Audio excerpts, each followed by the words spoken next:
So welcome everyone to Free Press Forum. It's our second webinar today. So let me first introduce you Free Press Forum, which is a global initiative that is working to protect freedom of speech, especially when it comes to freedom of speech online, to the use of technology, to the media and their rights and freedom of the press. And today I'm a guest moderator for the discussion that will be focused on human rights and AI technology. My name is Julia Kril. I am the executive director of VNK Agency. It's a public affairs company specializing in EU affairs. And my guest today is Verónica Vargas, who is a PhD student at the Universitat Abat Oliba in Barcelona, and she holds a master's degree in human rights from the University of Navarra. Her work explores the intersection of technology and law, focusing on the ethical development of artificial intelligence as a catalyst for human progress. Verónica is a lifelong learner and devoted family person, and she strives to create a better world for future generations. And Verónica was very kind today to join me to discuss the intersection between AI technology and human rights. And as we are close to wrapping up the year, artificial intelligence has been one topic that's been really topical this year, really on top of many discussions.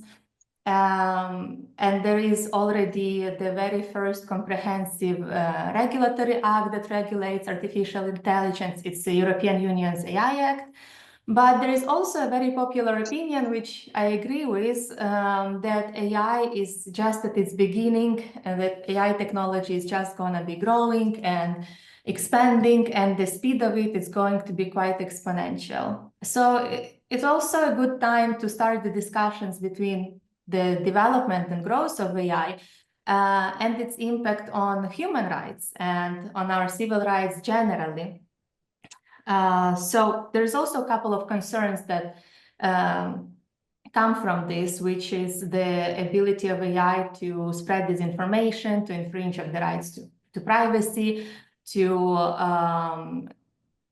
basically impact how we as humans perceive information and which information is perceived as true or not. As it comes to the life online, there is also a few more regulatory acts in the EU that have sort of generated new human rights, but also that are trying to regulate the way how we live online. And so about this and many other things, we will talk with Verónica today. So Verónica, thank you so much for joining us. And as I'm giving you the floor, I'm also bringing in the first question to start our discussion with what is actually AI. So please. Okay. Well, thank you very much, Julia, for this welcoming to Free Press Forum and to this webinar. I'm so excited because, as you said, it is just getting started. And we've seen that in 2024, there's been a lot of changes in the AI sphere. And, well, Sam Altman is promising some big changes for 2025. So let's see what happens next year. For the time being, I can say that yes, we're being immersed in a new, well, you already know that we're in a new revolution. The world as we think of it is going to change because the means to do what we're used to do are changing. So what is artificial intelligence? You have many definitions, many ways of defining it in the academia, which is my sector, my field, and is mostly as a technical concept, is a way of arriving with a bunch of information to a means that is already stated in the configuration of a technology. So it is artificial. There's some people that can argue in favor or against. It is intelligent. We can also argue about that. The thing is, and we can all share this opinion, is that it is actually entering into our daily lives. It is changing the way we work. It is changing the rights, and that's I think why I'm here for to talk and discuss with you and of course with the people that are hearing us. Is the thing about, are we seeing a real and a deep, like profound change in society as we know it, and democracy in the way we actually perform our lives and our rights, or it's the old thing with a new face? So I don't know if you are like if you're in favor of this definition, but I really think that all the schools and the technical and scientific schools that are studying this phenomenon, they haven't already yet get to a proper definition of it. I mean, the AI Act has some sort of definition that is very broad and general and can welcome very much, I mean, the different technologies that are developing. But with AGI, this can all change, and it is conscious. It is not. There's a bunch of new papers that talk about it every day. So you started with a tough question. It is tough, right? But it seems to me that now that AI has evolved to some degree, it became sort of the cornerstone of technology. So now everything else that's going to be coming up, it's going to be based out of a knowledge that is coming from AI or based on AI technology, be it online, but also offline. If we look at, you can probably also walk our listeners through the different types of AI that are there, like large language models and the rest, which I'm not that well informed of. Yes. But it seems that basically AI is penetrating every single sphere of our life, almost, starting from how the technology that is there online, and also what we are using in our everyday lives, from cars to the banking systems and so on and so forth. Yes, of course. I think this is all part of an evolution that started last century with Alan Turing's computer system. The AI started at that point. So, of course, it had to be, I mean, it's part, as I said, of an evolution because, first of all, people didn't, what we were, humanity was not able to think what could really, what it could, that you could have the Alan Turing's machine in your pocket.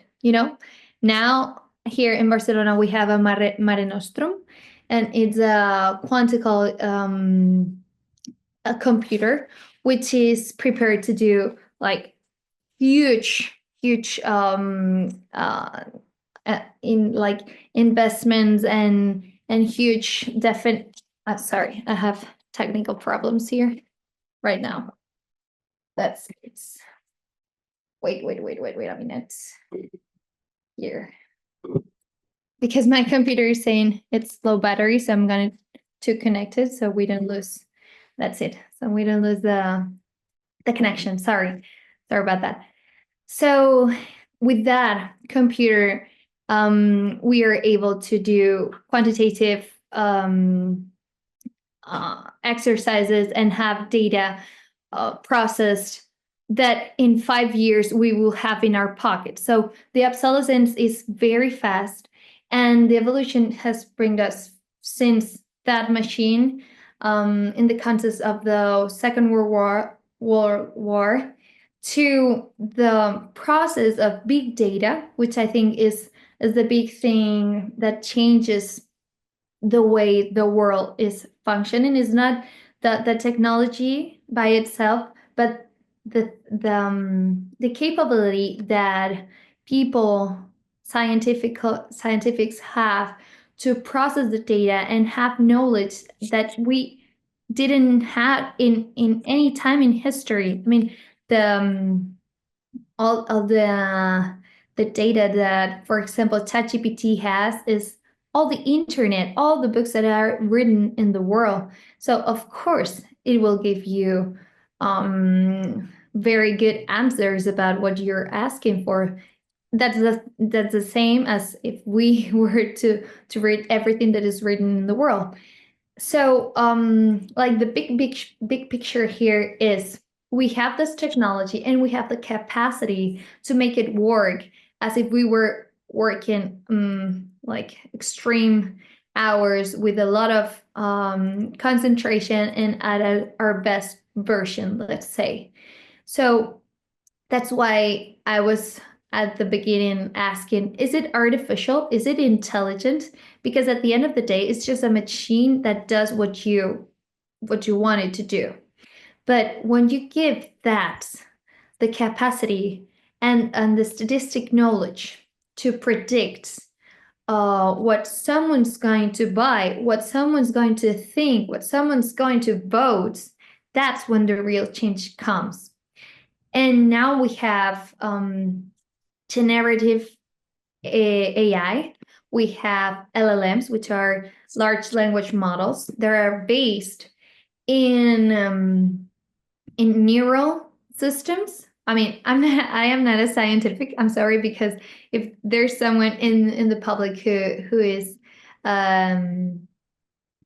data analyst or something, they're going to say like, what is she talking about? I'm a lawyer, so so I'm trying to fill the gap between and making a bridge between these two worlds. But these models are based in deep neuronal systems that are built with algorithms that are that make technology better, like they're better than the best of the human beings that can do a task. So at the end of the day, that's pure statistics that applied with a lot of knowledge, or all the knowledge that it exists, is able to give conclusions about what you're asking. Mhm. Sorry, I've talked too much. No. It's really interesting. And as you were talking about AI, that it's less than probably any human capacity their mind has. I want to talk also a little bit about humans in this context. So one of the topics that we touch base in the first time we talked to prepare for this call, and that's based off this, we named the conversation as AI and human rights. So could you talk a little bit about how AI and many other regulatory acts have evolved our human rights? Yes. Okay. There are many layers here, but the first thing that I want to make clear is that rights are a tradition, and our human rights, our fundamental rights, are rooted in our constitutions. Everyone's constitutions. You're now in Italy, so you have the rights recognized by Italian government and also your country of origin. But as you are resident of Italy, you have some rights there, of course obligations, but some rights that have to be acknowledged by your government, by Italian government. And these rights right now, what we're seeing is like a shift. Why? Because before we had the opportunity to exercise these rights in front of our government, and our governments were the ones that had to give us the response. Now we have other actors in play. We have big platforms. We have social media intermediaries of our one-to-one relationships. For example, if I buy something which is contractual law, for example, like easy law, basic law, before I could arrange like a verbal contract and I'll buy something and that would be it. Now I can buy something through another agent, which is a platform, another company which is in the midst, like in the middle of our contractual relation. So, does he have any obligation, any responsibility if the other person is not attending to his responsibility of giving me what I'm deserving as my right? For example, I buy something in Uber Eats. Does the rider has any obligation of giving me what I bought as I bought it, but he in the ride he could fall off, and like there are like so many circumstances right now that I don't think that it is absolutely changing our rights, but the way we are exercising it are. So that would be like the first layer. You asked. Also, with the new regulation, do we have other rights in play? Yes, we have. We have now like a new legal architecture in the European Union, which is basically what I'm now studying in my PhD, that most of all is protecting our privacy. For example, with the GDPR, the general regulation about privacy and right to privacy, or not to be that's sorry, I don't know how to translate it in English right now, this right, but it's a right not to be subject to a machine decision. I mean, the right to have someone, a human, being part of a decision-making progress that is important to your person. And that's mind-blowing because 60 years before, everyone would think that would be the most obvious right in the world, of course. Now machines are gaining a lot of importance, but well, we can talk further and more philosophical and ethical approach to this matter. But at the end of the day, what I like of this topic, what I'm passionate about, is the artificial intelligence is actually depicting, like it's translating our weaknesses as human and making them so obvious to the world that we really have to make something. We have to be better humans. Yes, indeed. But also a part of the question is, not only how, if we talk about privacy, right? Not only how the privacy and personal data should be protected, but also who should be in charge of establishing and enforcing those legal mechanisms. Now there's, in the past, if you have even the contractual issue, you go to court or arbitration. Or in the beginning, you try to solve the dispute between yourselves. But then now, for example, with online content, there is Meta Oversight Board, there's other intermediary institutions that are sort of acting as a enforcement and the decision makers. Yes, definitely they are. But sorry, the question was why they're making these decisions? Like, should they be rightfully the ones making this decision, or there is still some other authority that should be overseeing and enforcing our rights online? Yeah. Okay. I don't think I have a straight answer to this question because it depends in the right, it depends in who is trying to sue someone else. But as I said, we have many actors here, and as the title of this webinar was algorithms of power, I think your question goes in this way, like, who has the power now? No? Yeah. Who can handle the decisions that are really important to our daily lives and to our rights? And at the end of the day, I don't think that power disappears. I think power is transformed, like the water cycle, like it's the same. And now we're seeing a shift of power. Before, it was in the state, and that's why we had like the first generation rights that protected us from the state. Then we had the second generation rights, which were when people acknowledged that they don't only had to receive protection from the state, but by the state, like rights provided by the state.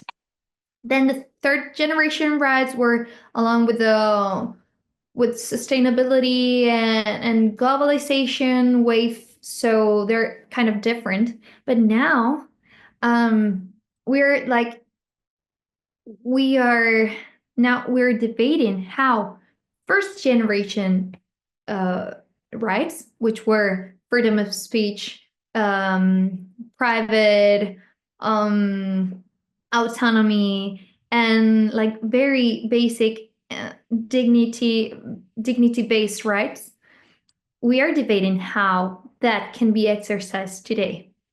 So the state is no longer able to give that whole protection. First, because there are private actors, which are the goalkeepers of our lives online. And we can no longer distinguish between digital world and real world. They're they're now the same, because we work online, we're having this discussion online, and I'm in Barcelona, you're in Italy, and people are here from all over the world, all over Europe. So yes, should private entities have the right to decide whether a content moderation was right or not? I don't know. But the thing is that they're doing it. and and yes, we have a ruling in a really nice case interesting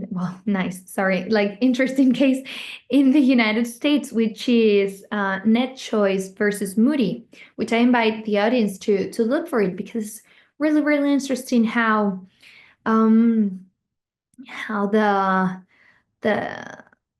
judge ruled that social media could be under the umbrella of the First Amendment, thanks to their editorial rights to moderate content. So yes, but are we talking really about editors? Are they only editing what there is in the media, what it is in their platform, or they are deciding what do we see and how do we see it? So there is, of course, a legal debate here, but there's a so much bigger ethical debate around what are we as citizens are allowing private entities to do with our contents. And of course, we as individual, we don't have the power to counteract those actions. but I think that European Union is doing a great job as a big counteractor to these big platforms, because of course if governments if countries would go and fight for our rights against these platforms, that wouldn't be enough. For example, the active profiles that are in India, for example, like people actually in Facebook using it every day, are much more, sorry, not in India. The active users in Facebook are more than citizens in India, which is the most populated country in the world. So we're talking about massive influence in people's minds. We have Meta Oversight Board, which they are doing. I think they're doing a great job because they are ruling. They're not ruling a lot because there are a bunch of cases that have to be oversee, and they don't have the capacity to overcome those huge and giant piles of cases. But the ones that they're ruling, they're doing it based in human rights conventions. So the cycle is a little bit closed because they're based in, of course, international law. But there are no obliged to do that in that way, but they decided to. So I think they're doing a great job in that sense. As you see, is a difficult one. But probably on one hand, you have bodies that are guided by some ethical and moral code and some foundational principles, and then you might also have other platforms, for example, X, former Twitter, where the mantra is freedom of speech, but not the freedom of reach. So some content might be suppressed, some content you can still publish it, but nobody's gonna see it based on the algorithms. And this is also quite basically at their discretion, which content you have the capacity to with which content you have the capacity to reach large volumes of people and with which content not. But another thing that you mentioned and got me thinking is, we have the right to information as citizens, but at the same time, based on how the technology is evolving, with AI, with the negative uses of AI that have been so popular with, for example, creation of deep fakes, of bots, of false information online, people no longer have the capacity to distinguish which information is accurate and which information is actually not. And at the end, it might be that case when the bad actors will actually be determining which information is supposed to be true and is supposed to be perceived as true, and which information will not be supposed to be perceived as true. But the question is then, how do you, or is it possible actually to protect that right to information, or we just let the society keep operating in the same manner and in the same downwards trend? Yeah, I think that's a really good question. I have different opinions in this, because and if I go like backwards, I think the real question you're asking is, what's the future of democracy now, right? Like, are we so susceptible to behavioral manipulation? Are we so weak when we are online because we think that we are empowered, but at the end of the day, as you said, we're believing that we have a right to information, and we are reading things that make our criteria, our judgment fair. But also we have what's called the echo chambers. I don't know if you're familiar with the concept, but it's the thing that in your feed, there's only things that you really want to see. And that's how the algorithm is built. So how you break this trend, this downtrend that you're saying, I think that in moments like this ones that we're having now, like making ourselves and people aware that it's a means. I mean, digital world is not the entire world, and we have to have previous knowledge and capacities that we use and that inform the way we act in our social media, for example. And then we have, of course, a responsibility towards, for example, future generations. As we had education about drugs or alcohol or arms or any other tool or any other risk acquisition or action, we have to make a real profound awareness that that it is not neutral. It is not neutral what you see. Of course, before it was easier. You went to a shop, you saw a lot of different newspapers, and you knew that you would write to read this one or that one because it was leftist or rightist or whatever, and you decided because you had a previous judgment, a previous criteria that you wanted, and you with your sorry, it was the building's ringing.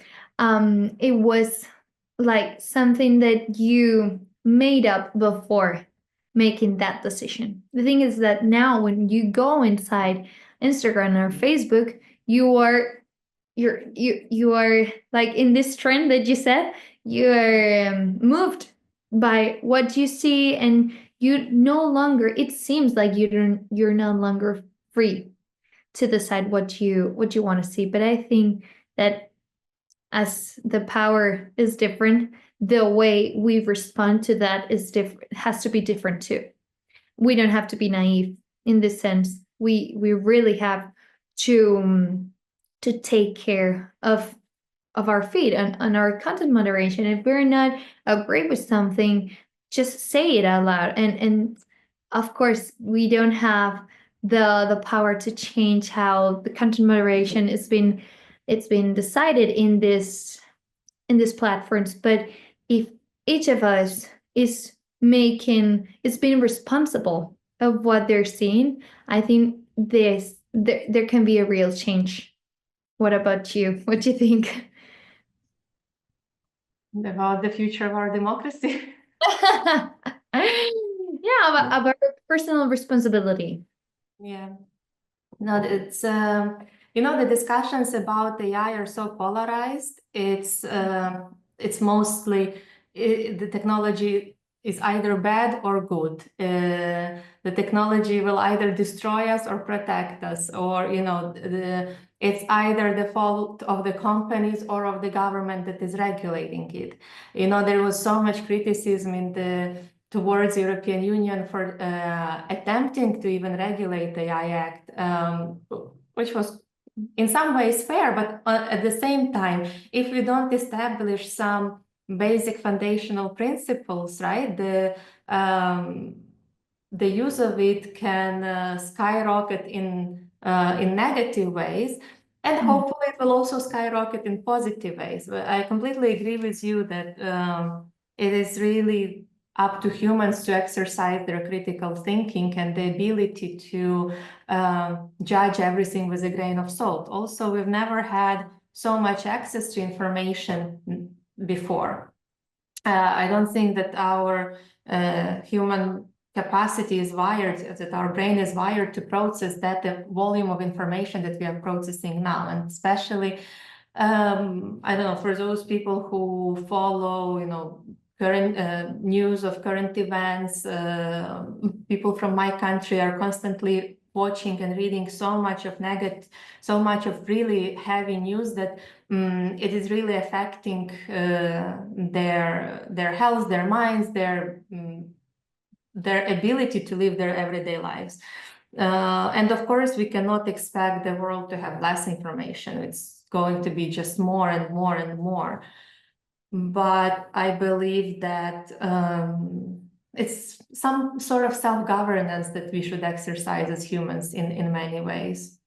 But also, whatever the discussion is around AI, is it bad or is it good? Is it dangerous? Is it positive? It has to be taken with some nitty-gritty details, where we need to don't look at it and make this generalized judgment, but see also how can we improve it, how maybe as the AI technology is evolving, how the regulatory aspect can support positive evolution, of course, with the involvement of people who actually develop the technology and people who use the technology, because only regulators in silos cannot make those sound decisions.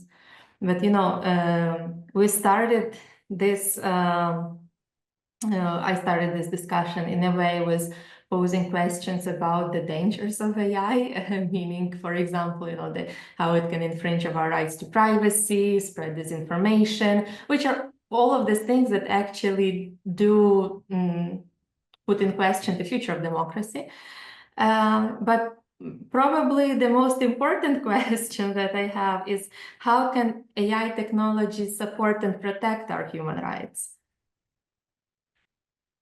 Nice. And I like that you have like both sides of the same coin, because it is. I'm very keen on understanding AI as a neutral thing, as I said, because a tool, it's a tool, and it depends on how you use it, that the performance could be good or bad. Of course, the risk here it's big, it's huge, because we're talking about human rights and people's work and people's decision about having a surgery that could save their lives. No, of course, we have softwares deciding very substantial things about people right now. So how I think it can change the world. It's, I think, mostly in the same argument that I was mentioning before about it can make us more human. So it will demand of us being better, because it's no longer necessary that we as workers, for example, do like silly tasks in our daily lives. So we are more able, we have more time, supposedly, to allocate that time thinking and giving our human vision about something. So first of all, I would say that as society, it will demand more effort, more perfection of our own capacities, and also it has a lot of implications in, for example, medicine. All the discoveries that are happening about cancer or other diseases, that now the capacity to study and all the statistics that can be applied are amazing.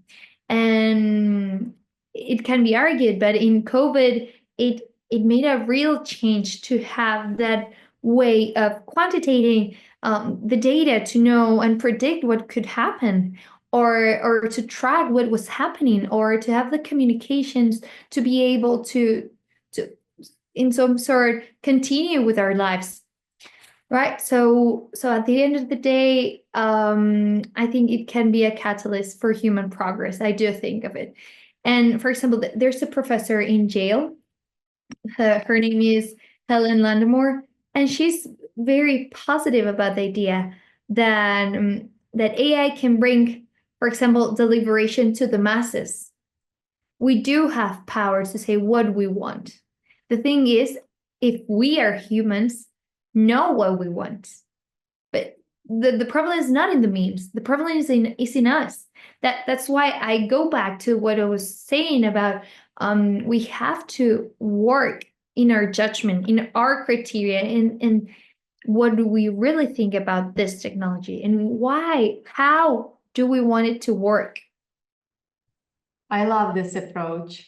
I really love this approach when your end message is for us to decide how we want the technology to work. I think it's really something that people don't usually think about. They think that they would just be the recipients of whatever the market will offer.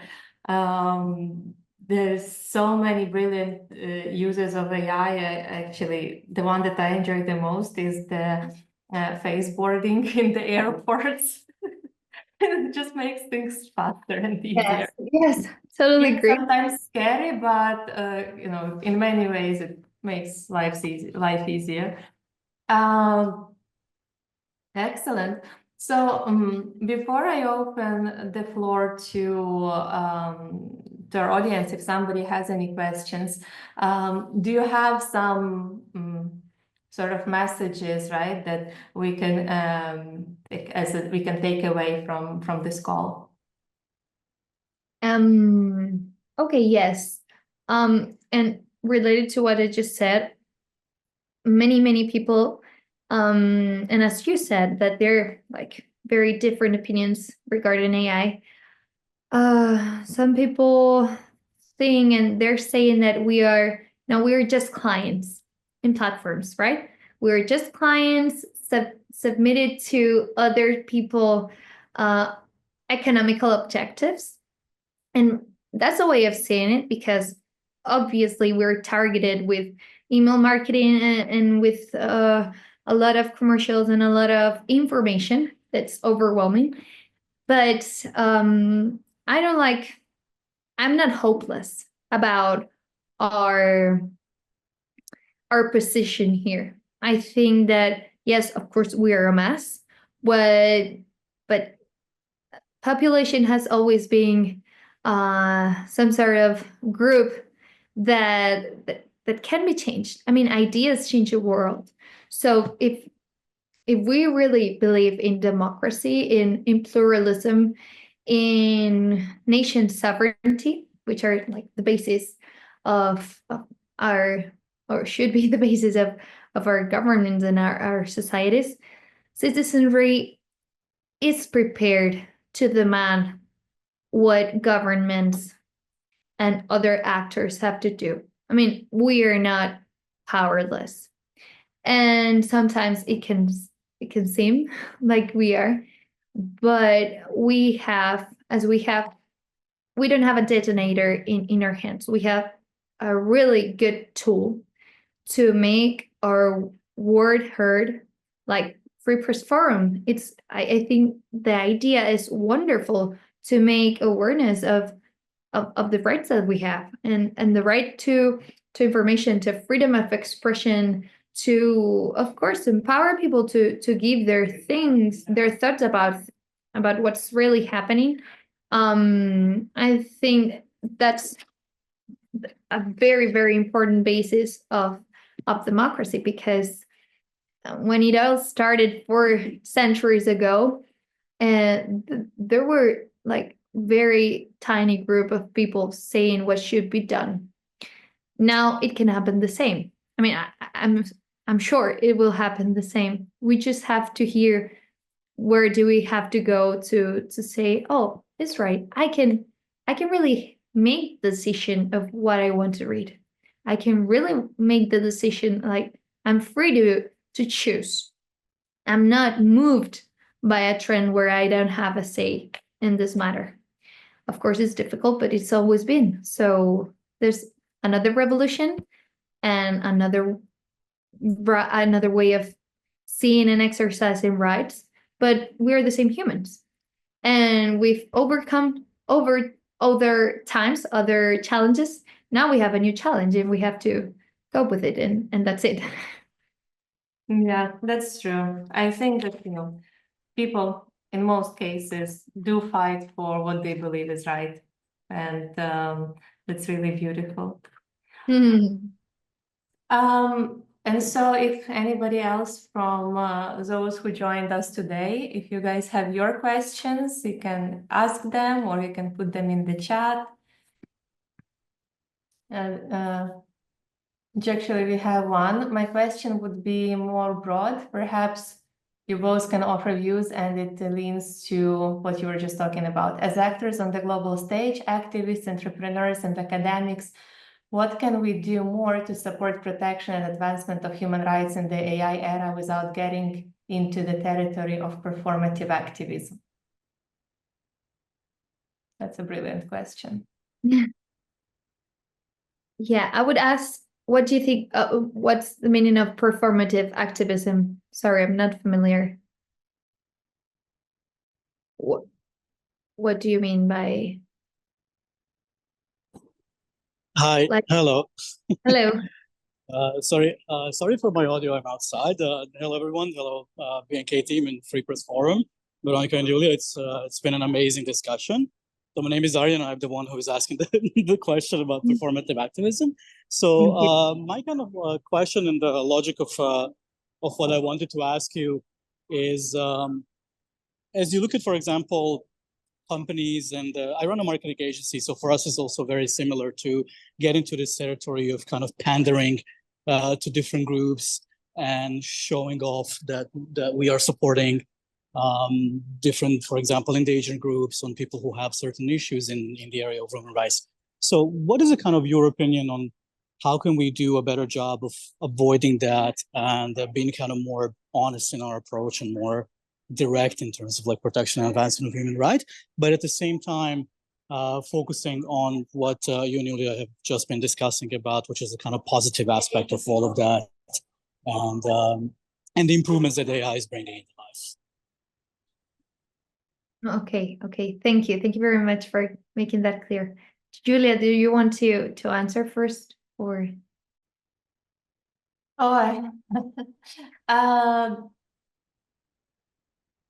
I think that I mean, yes, there are such things as, like statements for the sake of PR and publicity that many companies are doing. But I think primarily what's important is to support companies that are investing in technology, that are investing in R&D and to the development of the of the good cost technology, and it means also giving feedback and training AI. So, for example, with the same as ChatGPT, training it to provide better data, to provide better responses, because it's very reflective of how we behave with it. I think that's really important as one thing. And then also pushing back and encouraging better regulation too, because regulation can start and never finish, which is also another important aspect, especially in the EU, and as other countries will keep developing their regulatory acts.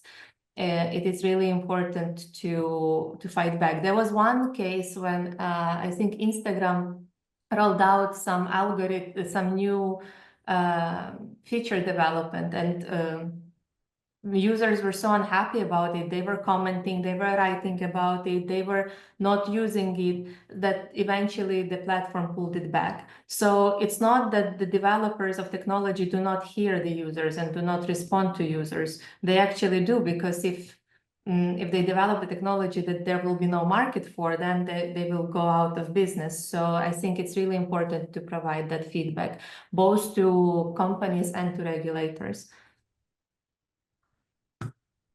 Nice. I jump in. into answering also. My answer it's a bit biased by my legal background. I'm really happy, I can say, with the AI Act, because I think they tried and succeeded making a big effort, making a human-centered regulation.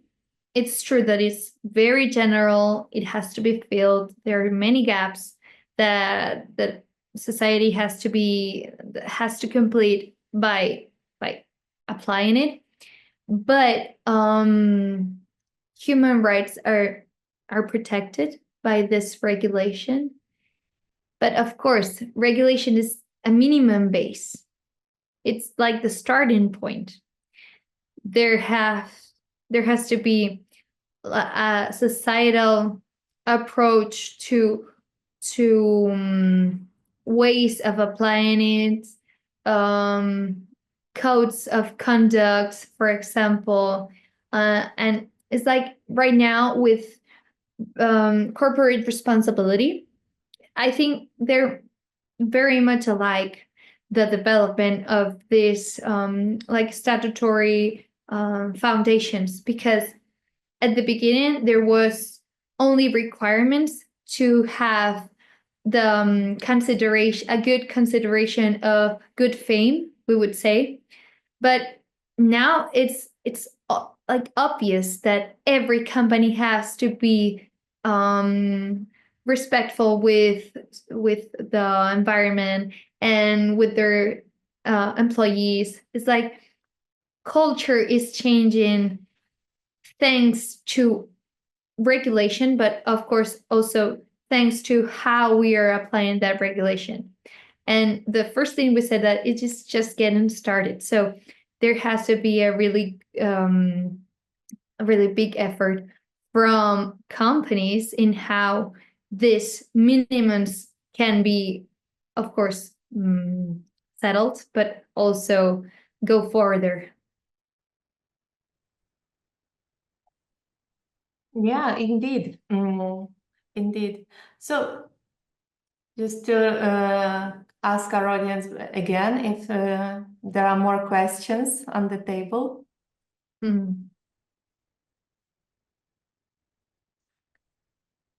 Probably not.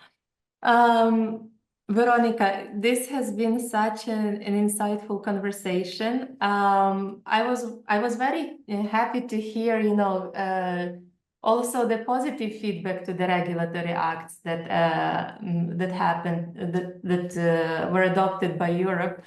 And I agree with you. I think that it has to evolve and it has to listen to people.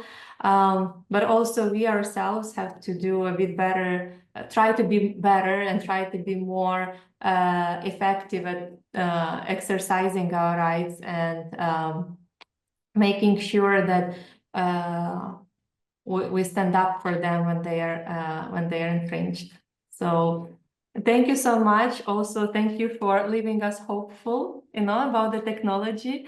I'm really happy to see that there are some cheerleaders for tech, and thank you so much for your time this evening, and thank you to all for having joined us. We will also publish this discussion on Free Press Forum's social media platforms, and I will be able to revisit it. So thank you so much for taking your time this evening, and Veronica, thank you for all your contributions. Of course. Thank you very much, Julia, for having me. It's been a pleasure. All right. Have a good evening, everyone. You too. Bye-bye. Bye. Thank you.